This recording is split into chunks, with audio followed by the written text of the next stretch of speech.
I'm Chris Avena with American Outdoor News. Today, we're here with my friend Chip Hunnicutt. Chip, we've known each other a long time. It has been a long time. I was trying to think back to the first time and I just quit thinking about it. I feel like I've known you forever. I think we first met when you were with the air gun company. Yeah, that was Crosman. That was way back in the day. Um, Long time ago. yeah, in fact I just got a photo this morning. I guess there's a big air gun event going on out in Utah, and I got a couple of buddies out there, and they're sending me photos. Those have been some really good relationships that have lasted through the years. Yeah, you've been around the industry a long time, and like everybody else, you've grown, evolved, and changed with the times. And now you're with a new company, Immortology. That's right. I've worked for manufacturers just about my entire career. I got into it because I developed an iPhone app for scoring big game animals according to official methods. And I was the first, as far as I know, the only such app officially licensed by Safari Club. But that kind of got me on the radar. But I was working with an agency when I was with a couple of those manufacturers, and I've sent them a bunch of business, and they asked me to kind of just join forces with them and bring a focus to the outdoor industry because there's a lot of help needed there. And so that's what I'm doing now. I'm with Immortology Advertising, and I oversee their outdoor division, and I serve as a CMO for the agency. Well, uh, being in the outdoor industry, I always found that they're a couple years behind mainstream marketing and advertising and PR and things of that nature. Um, how are you going to change that face? I'm really pleased to hear you say that because I've been saying that for a while too. They just seem to be about 10 years behind, 5 years behind the rest of the world, and it's kind of a hot mess. Nothing really stands out, and that's something I tried to do with the companies I was with. We did it with Obsession Bows. Yep. The compound bow category was just a hot mess. There are only a couple of really strong players. And so we had to do some things that were just obscenely creative to get Obsession to stand out. And we were successful with that. And then we did it again with Safari Club. Nobody knows what Safari Club does. It's such a general organization. Basically, if you hunt something, Safari Club protects your right to do that, which is great. But when you've got Mule Deer Foundation or Pheasants Forever or Rocky Mountain Elk, that you know what they focus on, we had to do some insanely creative things to explain what SCI does. Hmm. Of course, at Wooks, it was a brand new company, although it was a subdivision of an 85-year-old company, but nobody knew what Wooks was. And I had so much success there, I basically um, uh, worked myself out of a job because I outsold production. When we sold out of our shotgun furniture in 6 weeks, and they couldn't get us anymore for 9 months, we then turned the focus of our marketing on our stocks, outsold those to the point we couldn't get any for 6 months. They basically said we can't afford you because we're not selling anything because we're not producing anything. Yep. Um, when they wouldn't sell me the distribution rights for the US, I said, you know what? I think I will hook up with Immortology and bring this success to a lot more companies. And, we're a full service agency, but we focus on the creative. Because the bottom line, Chris, is if your advertising is not noticed, it doesn't matter what you do. And so we do some things that get noticed, and people actually spend some time looking at the advertising and considering um, the prospect, and then that leads to great brand growth. Absolutely. Now, you're basically full service. So you'll handle web design, social media, you'll handle the whole ball of wax. That's correct. I mean, we specialize in creating legendary, creative, and strategic solutions. and they're crafted to integrate across traditional and new media. But everything we do is written and designed to help our clients essentially outsmart, outdo, and outlast, but not outspend their competition. And our approach is evidence-based in order to maximize the effectiveness in both the long and the short term. And we help find and articulate the higher business purpose of a company.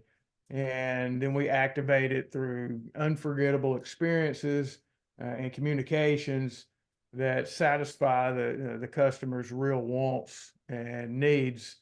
And it goes far and beyond social media, which is what all the new Gen Z hires hang their hat on. Yeah.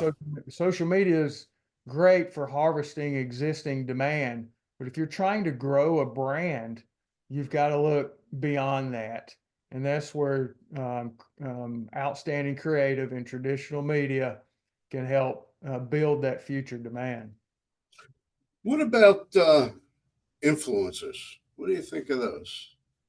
I don't think much of them. If and I'll be quite frank, I think Neither do I. they're a hot mess. When you're hiring when a brand is hiring a social influencer, you're not building your brand. You're building the brand of the influencer. Yep. And it's important to understand that. If you do go down that path, it becomes a full-time job for someone because you can't just give a widget to an influencer and hope they're going to know everything you want them to tell people. You've got to hold their hand. You've got to write the script, make sure they're hitting the key talking points. And it is a constant process. Most of them don't have great production value in what they put out. Now, there are ways to reach the massive audiences they have. I mean, people tune into these audiences because to these influencers, essentially because they're entertainers. Hmm. Certainly, there are influencers who are very knowledgeable, but it's on the brand to make sure that they're expressing the knowledge about the product the right way.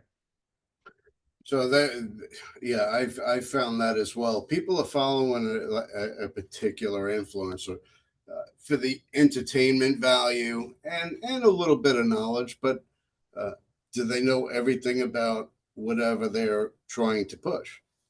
Yeah, it's there's some influencers that have gotten heat, particularly in the hunting space over the last couple of years, because they're they don't have the resume of an accomplished hunter. They haven't killed anything. Yep. They go out there, they put on their eye black like it's makeup, and they say, "Look at me, I'm finding sheds," or what have you. And for the new hunters, which there's been a lot of, they're looking for someone that they think knows what they're doing, and they kind of fall for that show without really having been around and knowing who they ought to be listening to. Uh, Um, that is the new version of the pro staffer. yeah, I mean, it even extends to some of these newbies who are in with these brands. Um, I'll go back to Wooks. They got yeah, they've got someone in the building on video talking about the wood controls temperature, and that's insane. I would have never said that. Someone who knows what they're talking about would never say that. And now Yeah. that person is telling the influencers that, yeah, this is what you need to talk about, and it makes everybody look foolish, and and ultimately it reflects on the brand. So um, if you're going to work with someone who knows what in the world they're talking about. Um, and it's not hard. I wound up an influencer at Crosman because they had no one else to get on camera. Um, but I knew enough about what I did not know to get in with the engineers and make sure that I knew what I was talking about before I ever stepped in foot of a camera. Well, here's the other thing dealing with an influencer. Does their audience have the means to purchase the product that you're showcasing? That's exactly right. You've got to know your audience, and does that influencer match with them? And does the medium match with them. You see a lot of these high quality brands, these pricey brands, and their consumer demo does not match the demo of Instagram. And I have presented this data to CEOs, and it's disregarded because they've got some kind of kick off the dopamine hit of getting a like, when they Hmm. should be getting a dopamine kick off the dollars being sold and the revenue being made. You know, And likes don't always equate to dollars.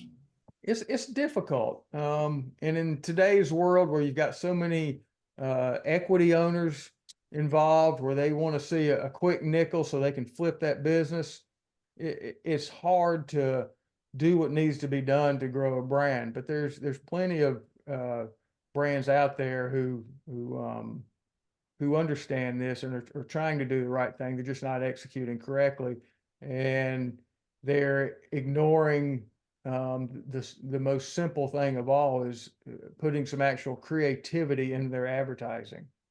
I mean, I Yeah. cannot remember the last banner ad I saw online. They're completely ignored. Um, and even with good creative, banner ads are difficult anyway. Hmm. Um, but if you want to get noticed, you've got to do something creative, and that is basically making a brand famous. And that's what we specialize in at Immortology. That's funny you mentioned the banner ads. I actually use them in the magazine, American Yeah. Outdoor News. I have a couple of banner ads that are stationary throughout the publication.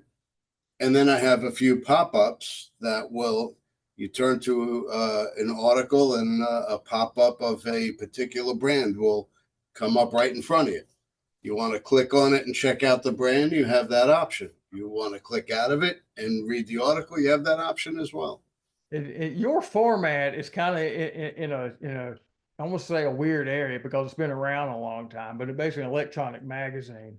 And I think that's a little bit different than just constantly scrolling through a Facebook or some kind of news site, and banner ads are Mhm. flipping by like billboards on the interstate.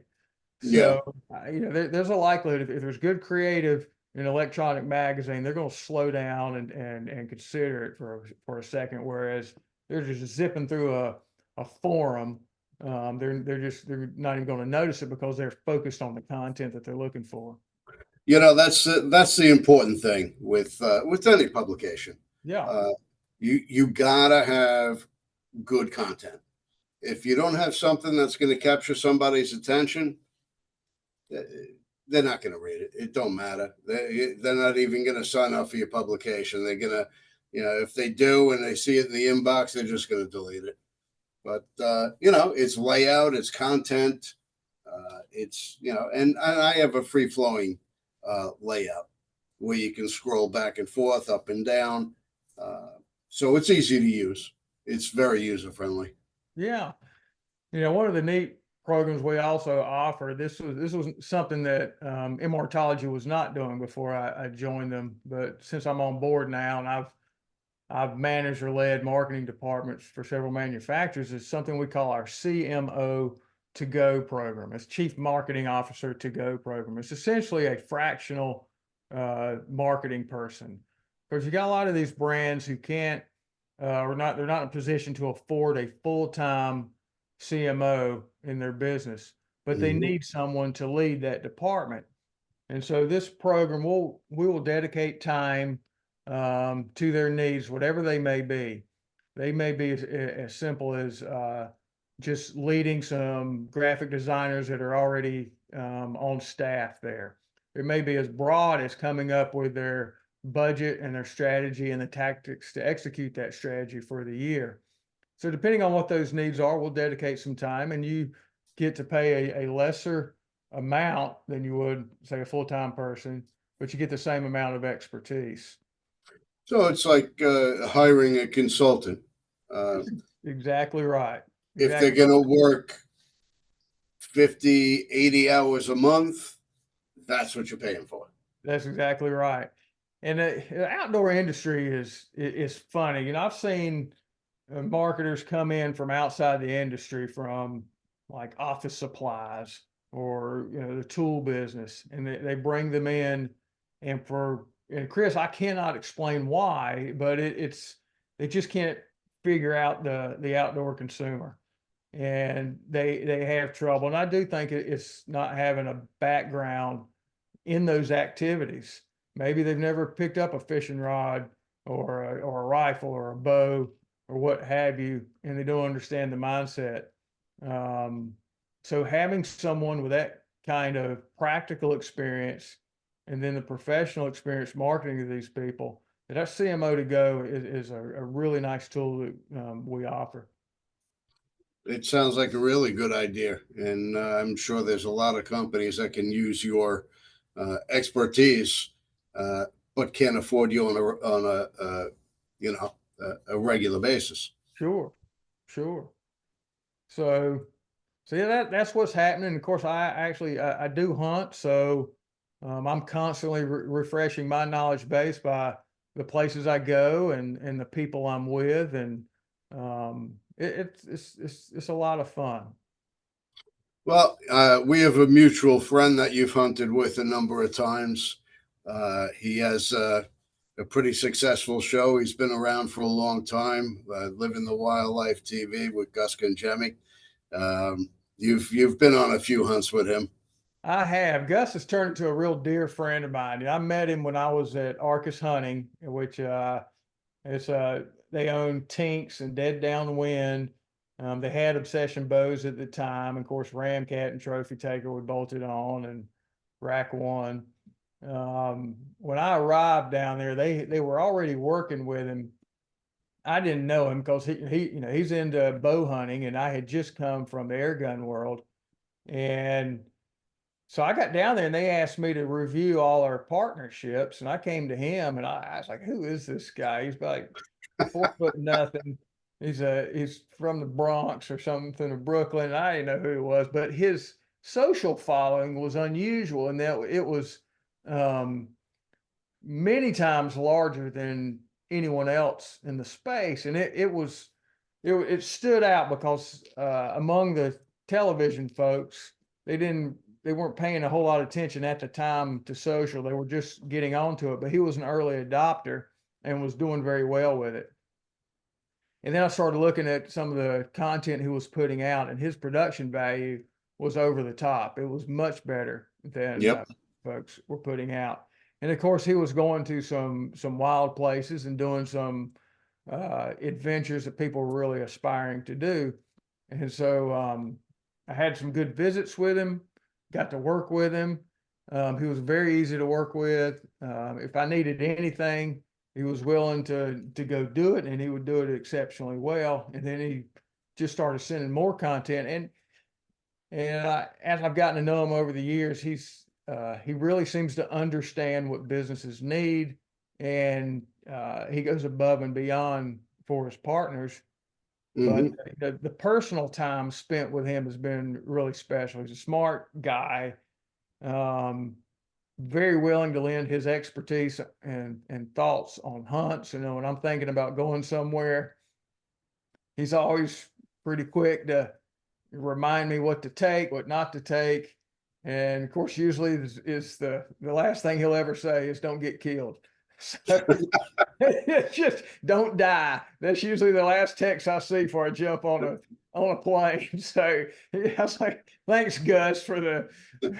Encouraging words. That's Yeah. right. Yeah, Gus is the real deal. He's been on some real serious hunts.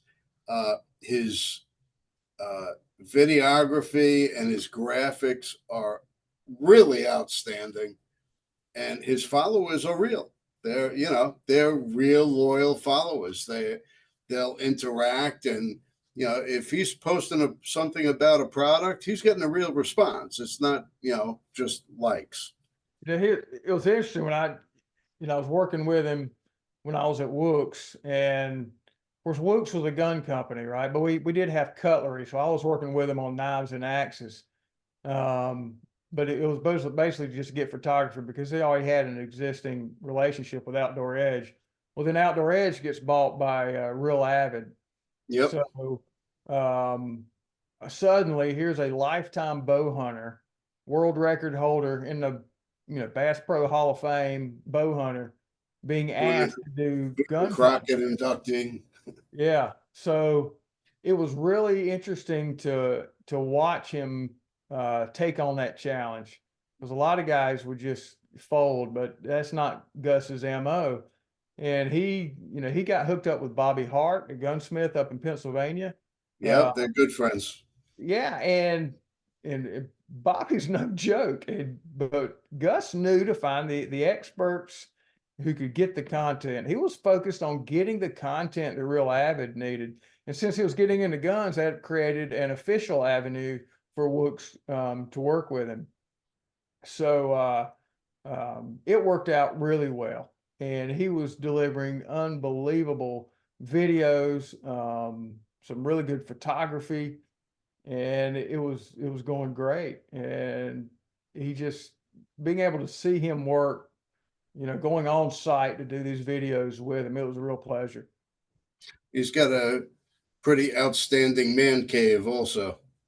He was gracious enough to finally give me a tour of that, and it was all I could do to get, just, I had to ignore him. He was like ready to go to dinner or something. It's like, I'm still looking around. This place is fantastic. But I've I've I've spent personal time with a number of top-notch pros. I've spent hunting time with folks. I mean, I found myself in the field one afternoon in Colorado with Jim Shockey, and I would put Gus right up there.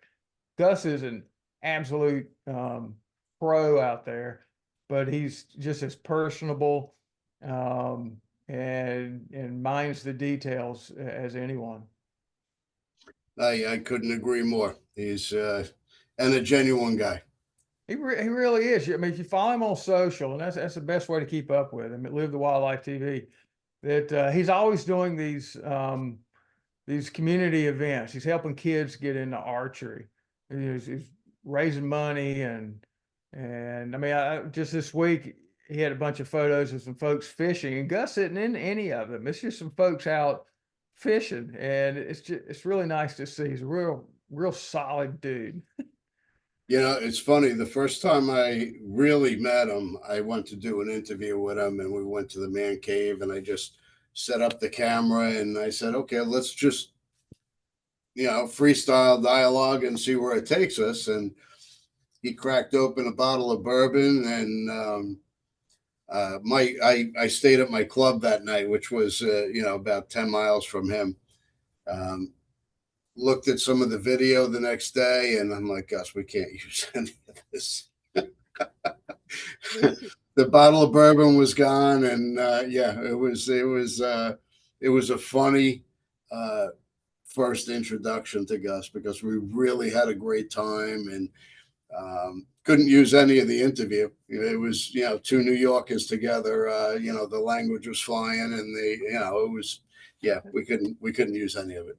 Yeah, he doesn't sugarcoat anything. I would have loved to been in the room for that conversation. He's and he's introduced me to some exceptionally fine people as well. I stumbled into an invitation from him to this turkey camp up in New York, Oh, and sure. the hosts are unbelievable. Um, and of course the other people that come in, they're the top business people in the industry, and from all facets of the industry, and it's Yep. really fascinating. And then there are the days where he took me to bear camp here in North Carolina. I grew up in North Carolina, but I'd never been bear hunting. And when he got wind of this, he's like, "Oh, we're going." And next thing I know, he's bought me this briar-proof shirt, and I'm waist deep in water in a dismal swamp and chasing bears, and it was just an adventure that I'll never forget. And I got old Gus to thank for it. Well, since then, you've been on some serious hunts yourself. You've done a lot of destination hunts lately. I did. It started, I think, in 2012. I was at an event at Childress Winery raising money for NSSF, and it was bad weather was forecast. And so half the people didn't show up. There was a live auction, half people didn't show up. Then as the storms actually rolled in, more people left. So by the time this New Zealand hunt came up for bid, nobody was bidding on it. So here I am, little guy working for an air gun company. I start raising my hand. Next thing I know, I want to damn hunt to New Zealand. And that started, this yearning to go beyond my backyard, get outside the county and go do things. And then Yep. Dave Poteet invited me up to Canada in 2014 for my first bear hunt. It was black bear. I didn't know what I was doing. We were hunting from the ground. It was unbelievable. Bears coming right up to you. And I killed a bear and I was so excited. And Dave was so excited for me. It was my first one, but now having killed, I think 8 or 9 bears, that thing was tiny. And I still tell Dave today to thank him so much for making that first experience so special, even though now I knew that he knew then that was not a great bear, but he just made it such a wonderful experience. And that's why I go out there, is that it's not the act of killing something, it's the entirety of the experience. That Buck Country Outfitters is outstanding outfitters. It's family owned and run, and they made it such a wonderful time. And then the people in camp I was with, it was wonderful. And so that just kind of led me down a path. I figured out you can find some good deals at auctions if you know what the regular costs are. And so I've fallen into Sure. some auction hunts, and then I've just outright just decided I needed to go to some places. But a couple of years ago, I had a grizzly bear hunt, which I'd wanted to do for years, and a buddy needed a 4th to fill out a group. And I went, and it was just a bad experience. I mean, hunting is hunting. The river was jammed up with ice. The water was flooding the beaches where you typically find the bears. And at that point, the outfitter didn't really know what to do, and we couldn't get where. Anyway, it just turned into. I wasn't really impressed with the outfitter after that, so I got frustrated. Said, I'm going to focus on bears, and so I booked I went to Croatia in March of this year and got a European brown bear. And then I just went back to Buck Country last month and got a nice black bear.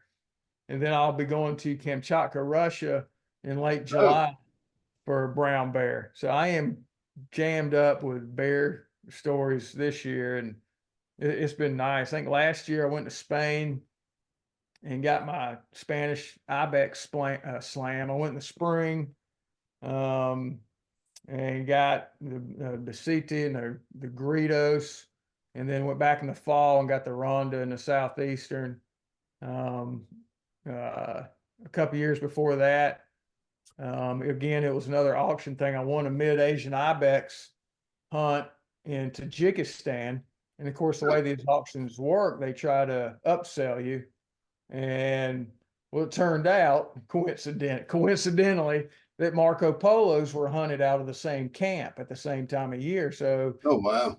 I added Marco Polo. There's no sense going all the way around the other side of the world and not doing it. So that was an absolute epic trip.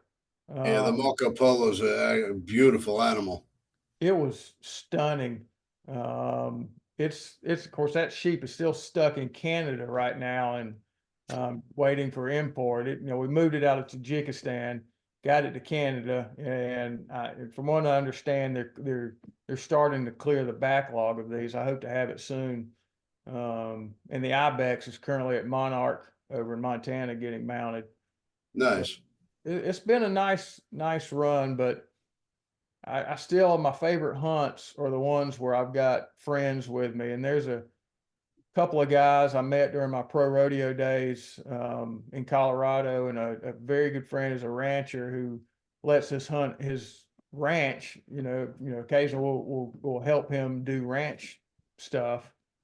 But I drew tags this year for antelope and mule deer, and I'll go back out there. And then a high school buddy texted me last week wanting me to go on a pheasant hunt, and I haven't seen him actually since high school.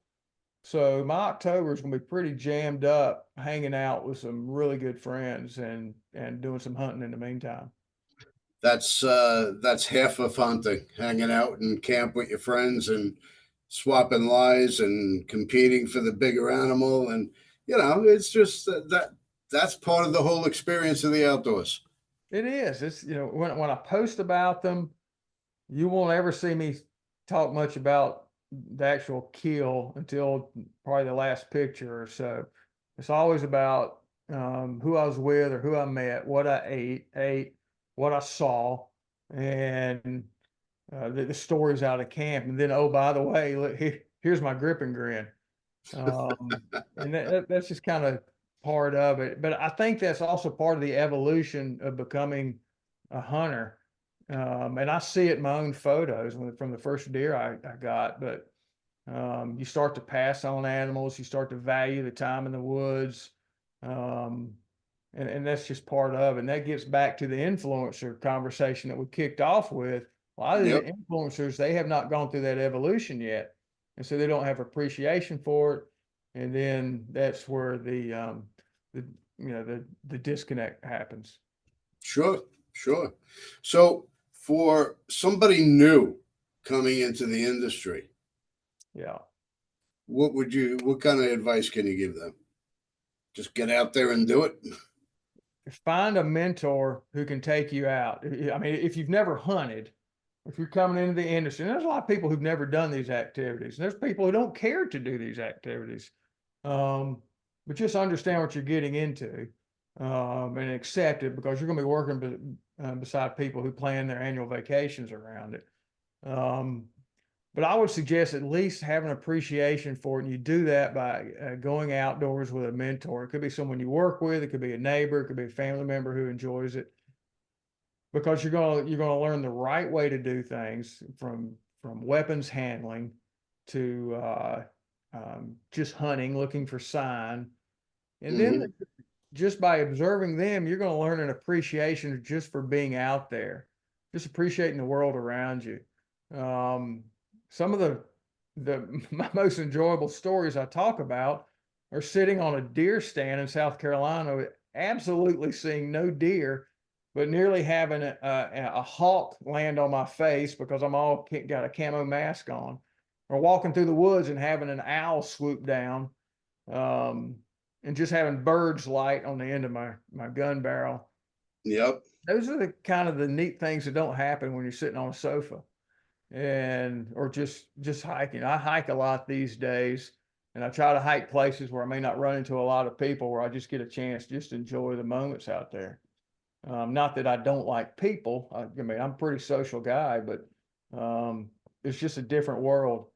Um, and you'll hear kayakers and canoeists and backpackers talk about these things, and I'm sure it's the same for them. But from a hunter's perspective, it's not a lot of bloodthirsty maniacs running through the woods. They have a genuine appreciation for the outdoors, um, for the meaning behind true conservation, and it's those are good people to be aligned with, whether you participate in the activity or not. They're genuinely good people. Absolutely. Absolutely. So, where can we find you these days? What email, web address? Where Yeah, can we so find you? Immortology, their website is immortologyusa.com. And Immortology is just like it sounds. Immortologyusa.com. And of course, you can reach out to me through the website. If you go up in the nav at immortologyusa.com, you click on outdoors, you can see all the case studies we've got. I mean, our clients have run the gamut. BMW, Ballistol, SCI. There's a whole bunch of them, and we invite business folks, marketing folks to come take a look. If you have any kind of business in the outdoors or in general, and you want to grow your brand, come check us out. I guarantee you, we will be the most creative and the most competitive agency you've ever used. All right. I appreciate your time and thanks again for coming on. take a look at the website and go from there. Sure. Well, Chris, I appreciate you having us on, and it's always good to see you, my friend. I'm sorry I missed you at NRA. I was like a long-tailed cat in a room full of rocking chairs down there running around. I hear you. I hear you. It was a good trip, though. Oh yeah, absolutely. I'll see you at the next one. All right, man. Take care. Thanks.